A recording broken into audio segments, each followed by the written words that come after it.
Shabbat Yom Kippurim. Very soon we will enter the great white fast of joy and well-being. Yom Kippur, the day of forgiveness. And it's fascinating that Yom Kippur is followed only 4 days after Yom Kippur by the festival of Sukkot. And this is such a busy time, and there is so much to do. Building a sukkah, getting the 4 species, just preparing for the festival of Sukkot takes 2 weeks. So why is everything so tightly combined together? There are many answers to the question. I'd like to give you an answer that I heard many years ago from a beloved friend, Rabbi Shlomo Riskin, of blessed memory. You know, on Yom Kippur, the climax of Yom Kippur, and the time of concentrated ecstasy, is right near Ne'ilah, the last major Yom Kippur prayer, as the sun is beginning to set. And everyone prays with such tremendous intensity because they're afraid that as the sun is setting and the heavens of the sun are closing down, they want to get in the last prayer of forgiveness to God before the day ends and before it's too late. And it's almost as if what we keep on hearing in a voice that is louder than any of the other voices: God, don't lock me out of your divine heavens.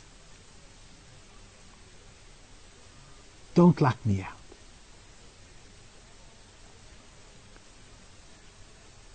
But there's also another voice coming from another direction. Because Yom Kippurim, the day of forgiveness, is a day in which we truly enclose ourselves within the Almighty. It's a day which we spend in a totally spiritual fashion without any kind of the physical amenities. It's a day without food, without drink, without sexual intercourse, without self-anointing, or even luxurious bathing. It's a day which we give totally over to the soul, to the spirit, to the presence of the Almighty. But there's a danger with that. We may find God's partnership so inviting that we don't want to go out into the world. We don't want to deal with other people, and we certainly don't want to deal with the world outside of the sanctity of the study hall and the synagogue.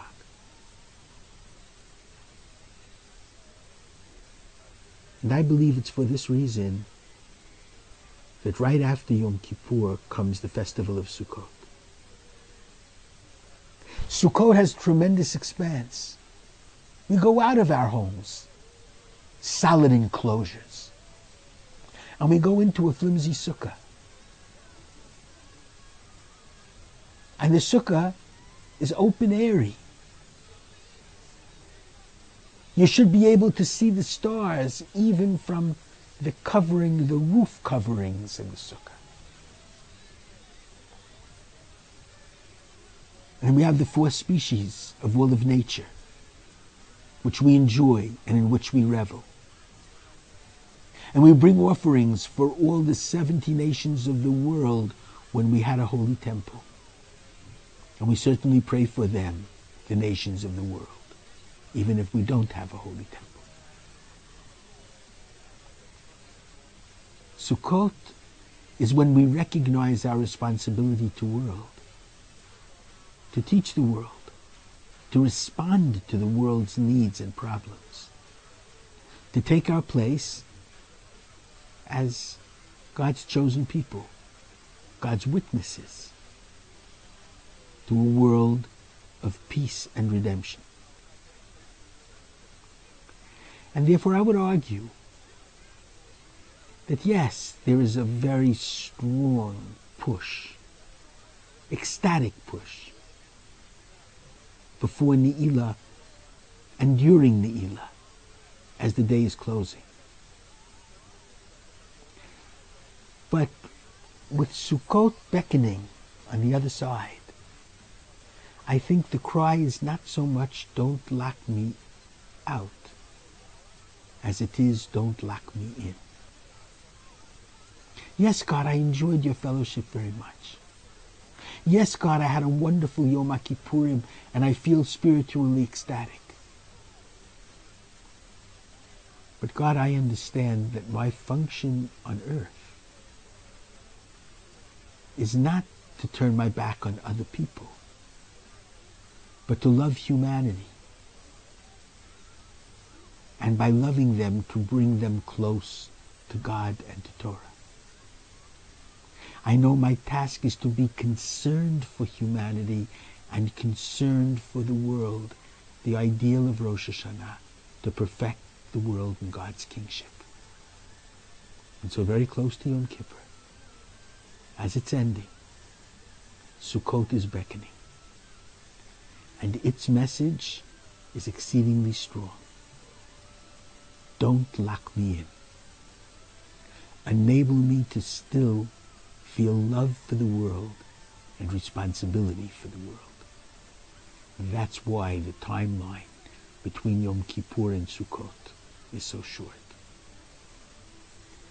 Shana Tova and an easy fast.